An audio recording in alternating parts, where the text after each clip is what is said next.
Some folks are going to recognize that right away. That's the beginning of the outro to Patience by Guns N' Roses.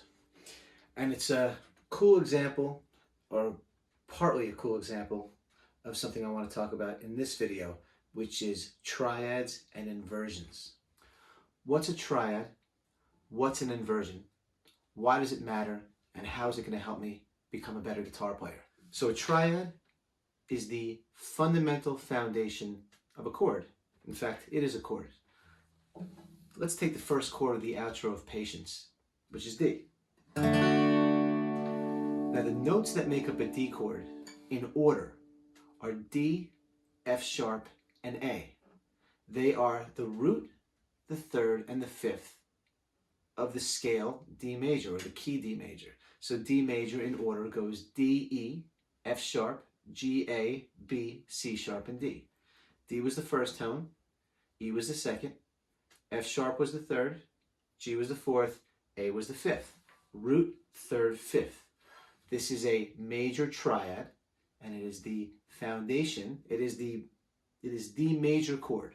So we play a D chord, and when we do that, and we play these bottom four strings, which is what we usually do, we have our root D. The F sharp is actually here on the first string, on the second fret, and the A is on the second fret of the third string. And then we happen to have another D, an octave of D, that we play on the third fret of the second string.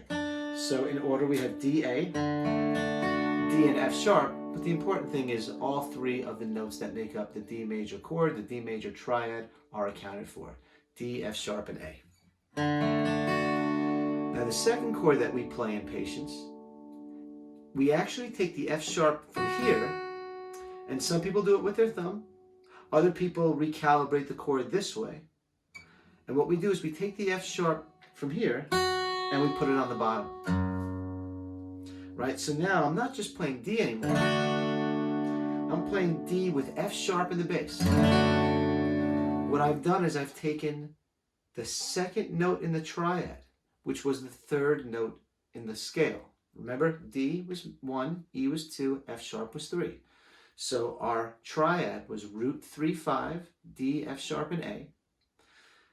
And F sharp, even though it was the third tone of the scale, it's the second tone in the chord. I'm taking that F sharp and I'm moving it to the bottom. So now the root of my chord isn't D anymore. It's actually F sharp. It's the third tone of the chord. Now I could take that and I could make another inversion. I could play the A on the bottom of the chord. Basically, I can take all three of the notes that make up the triad, and I could play them in three different ways, with each one of those notes as the new root of the chord, and I would get three different inversions of the same chord. Okay, let's take the D chord that we all know, right? Now, if I really wanted to play this as the D major triad in order, where D was on the bottom, F sharp was the second tone, and A was the third, I wouldn't actually play it here. If I wanted to play it on the bottom three strings, I would play it here, where my second finger was playing the 7th fret of the third string, which is D. My third finger was playing the 7th fret of the second string, which is F sharp, and my first finger was playing the 5th fret of the first string, which is A. That's a major triad right there. That's the 1, the 3, and the 5. So if I want to play a D major chord with the notes or the tones in order on these bottom three strings, I do it right here. Now nobody learns this D chord first, right? The D chord that we all learn first is this. But interestingly enough, if I were to just play the bottom three strings of this shape of D that we all know, I would be playing an inversion of D, because here the lowest tone is A, and it's D on the second string and F sharp on the first string. So believe it or not, this is the second inversion of D major, because it's not D in the bottom anymore, it's not F sharp on the bottom anymore, it's A. So how can I play it on these bottom three strings where I actually have the first inversion, where I have F sharp as the root, which is the second chord Patience? Well, I'd have to play it all the way up here.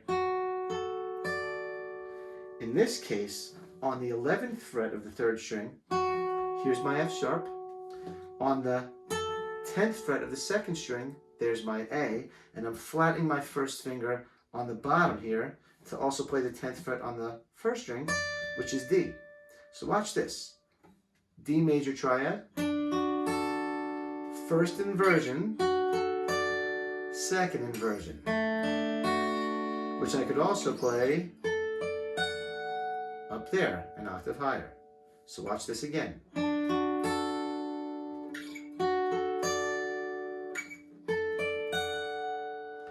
Now, here's what's super cool. Okay, so how does this help you as a guitar player?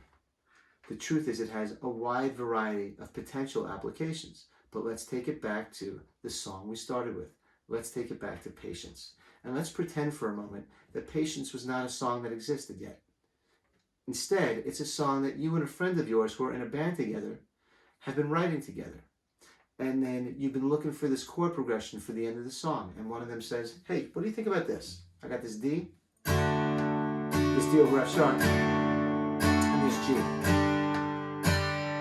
You play along with me.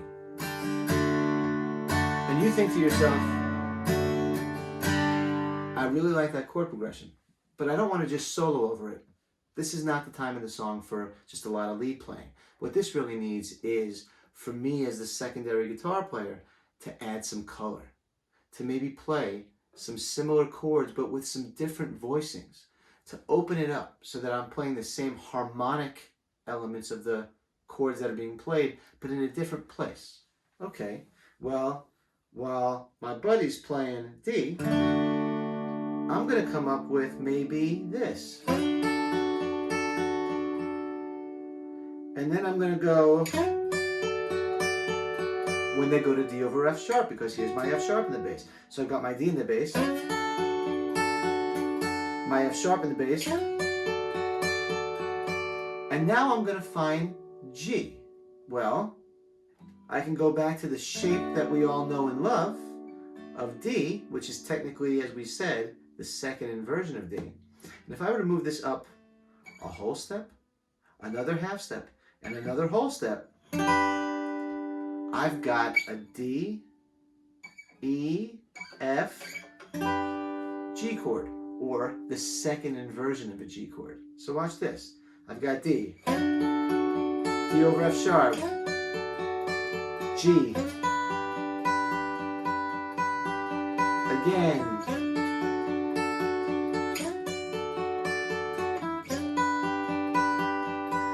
or maybe I don't want to play the 2nd inversion of G. Maybe I want to play G where G is in the root. Well, everything that we've played so far is a fretted note. We haven't played any open strings, which means that all of these shapes are movable. So if this was D, well, if I were to move that up a whole step, and a half step, and another whole step, I've got a G chord. So check this out now. I've got my D over F sharp, and then right here, I've got my G.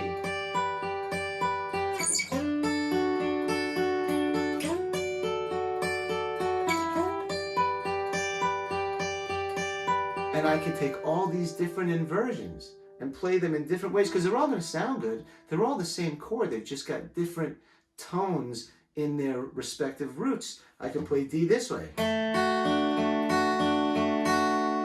Then play D. Well, I'm not going to do the same thing as my buddy, so I'm going to do this.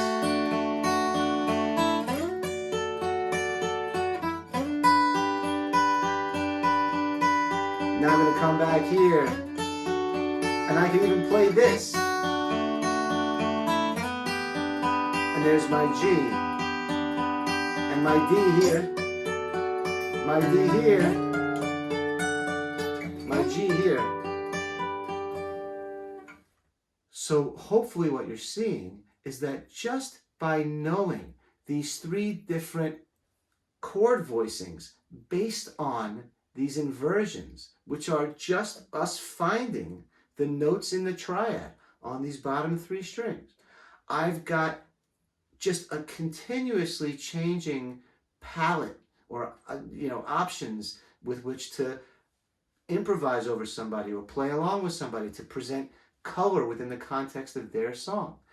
And not only are there 3 different chord voicings of these various triads on the bottom 3 strings, but then those same 3 triads exist on the next 3 strings, but in a different form. So for instance, now I've got my D here. Here's my D, F sharp, and A. Here's my F sharp, my A and D, and here's my A, D, and F sharp. So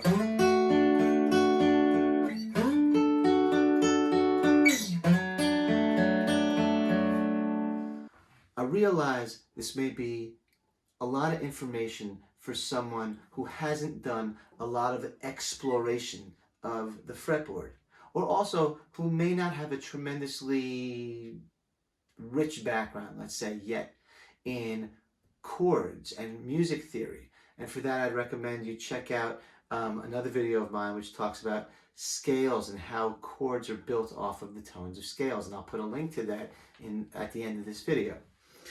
But hopefully what you see is that triads are the building blocks, the foundational elements of chords. And just by knowing where to find our triads on each group of 3 strings, and knowing that there's going to be the root 3-5, and then the first inversion, which is 3-5 root, and then the second inversion, which is 5 root 3, if I can find those on each consecutive set of 3 strings, I'm going to open up a ton of tonal palette options for when I'm playing along with somebody else and trying to create cool voicings to correspond to the music that they're playing, or if I just want to get outside the box of the same old chords that I'm used to playing, I've suddenly just expanded the whole guitar this way. I'm no longer just trapped in the first 3 or 4 frets and saying, well, I know this and I know this and these are my basic chords.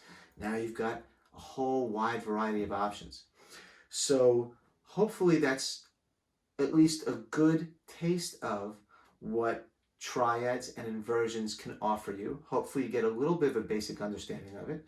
I would ask that you subscribe to the channel, watch some other videos of mine. If you have any other questions or comments, just leave them in the comment section. And hopefully this will give you something to run with for a little while. You can do some guitar fretboard exploration for yourself. All right, good luck.